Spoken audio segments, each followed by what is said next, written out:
going to try that again. Good morning. That's better. Thank you for this gift.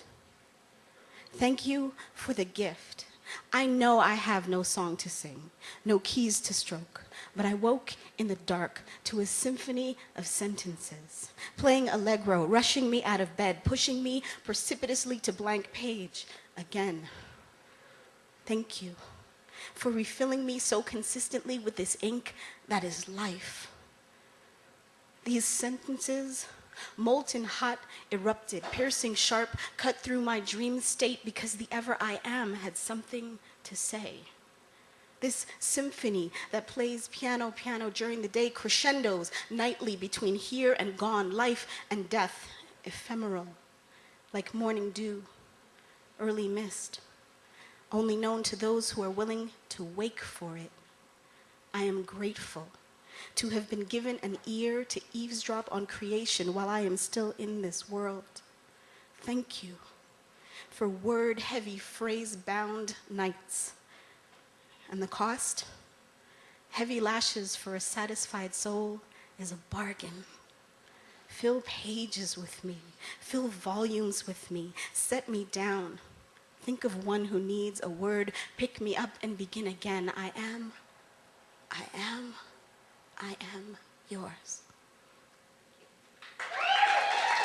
Thank you. So as an unabashed shout out to my hometown, to the Throw Poetry Collective, to Community Vibes Collective, to the Black Theater Workshop, and Nomadic Massive, whom I love, and who are all rooting for me while I'm here, this is Birthplace. Montreal, island of my birth. What are you really worth if we've only exchanged one form of poverty for another? We walk down the street, but we barely talk to each other. La province est belle, but what the hell do you do in a place where your own barely acknowledge your face? Opportunities new and old fall, frozen, cold, get salted and plowed under, and God's together plan gets torn asunder while the people who came first close their eyes and fantasize about going home to a Caribbean that they won't recognize. Because PriceSmart is on the scene selling microwave cuckoo. Well, I don't know how to make it, do you? And it's not because they didn't want me to know, call it a seed they didn't sow, just another one of those things that got lost in translation to the next generation in this new nation, but I am nonetheless West Indian. Once removed, of course. Never married to the island, but never divorced. I was born with one foot in this camp, but the other is damp with seawater. I am an island daughter, given up for adoption to give me a new option, but as much as I understand it, sometimes I just don't fit dans les Antilles de mes parents or on la rue Saint-Laurent. So in order to get from where they were to where we are, to be that dream come true to their wished-on star, I had no choice but to do what I did and become some sort of curry chicken poutine hybrid. So when you see me, you'll get bonjour and what's up and maybe sac passé, and as long as you respond to at least one of these things, I think we'll be okay, but we need to start today. There is no DJ to stop our record and say, come again! But then, we've already overcome so much just by being here. Overcome the fear of who was left there and who was brought here. Overcome so much societal gloom and doom. Why can't we just make some room for each other? My sister, my brother. En anglais ou en français, entier ou non, pourquoi pas accepter et apprécier un peu plus le tout et faire de l'île où je viens un peu plus chez nous. Thank you. Thank you.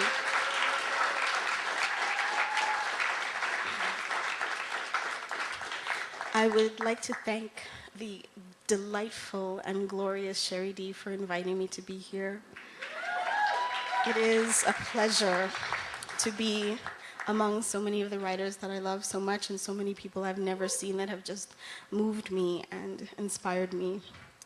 I write a lot about heritage and history and normalization of things that are not quite normal. So it's been a weird couple of hours for me because I flew in from Montreal yesterday and I'm exhausted. And while I was preparing what I was going to share with you, it wasn't in a detached presentation mode. It seemed very close. So if I suddenly burst into tears, I apologize. But if you want to join me, go ahead. He said, "I will not let you leave me."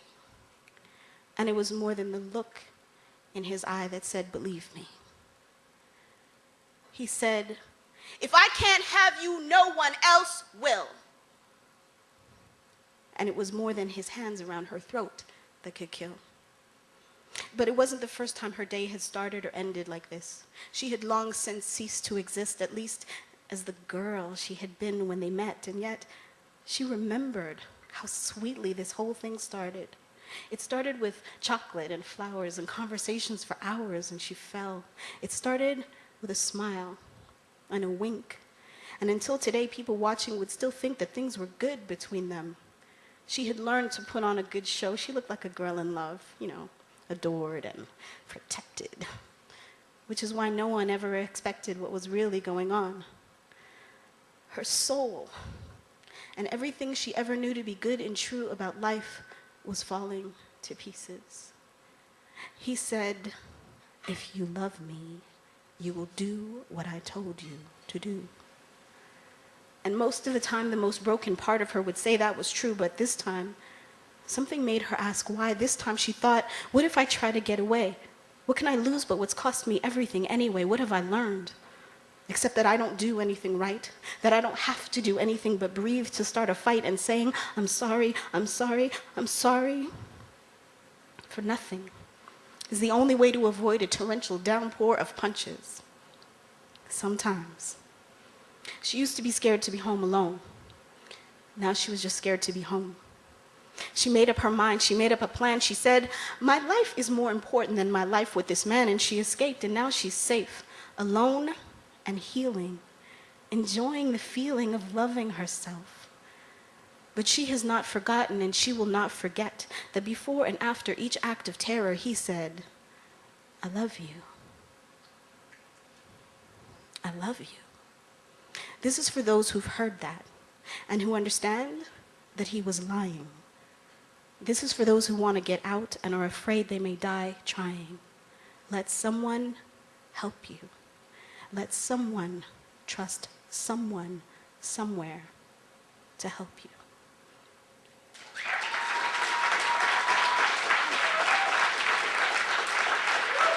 Thank you.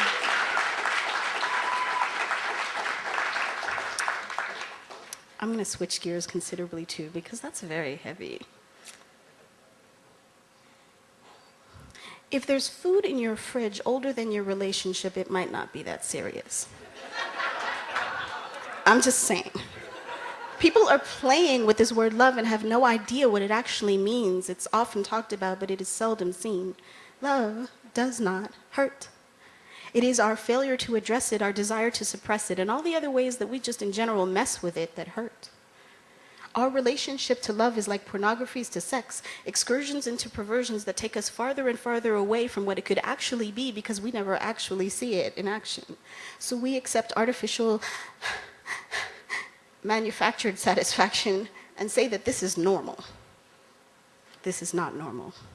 There is nothing normal about love. An ordinary heart on love is an 8 gig iPod being charged by lightning. Love makes more love. Love feeds off of love. Love gets high on love. Love is Shakespeare on Alice Walker on Chaucer. Love is Dizzy on Miles on Coltrane. Love is ice cream on grilled cheese on chocolate. Love is that kind of high. So if that's not what we're feeling, maybe that's not what we need to be saying. So even if there isn't food in your fridge older than your relationship, you might want to go home and check on it just to make sure you're not playing. But I'm just saying.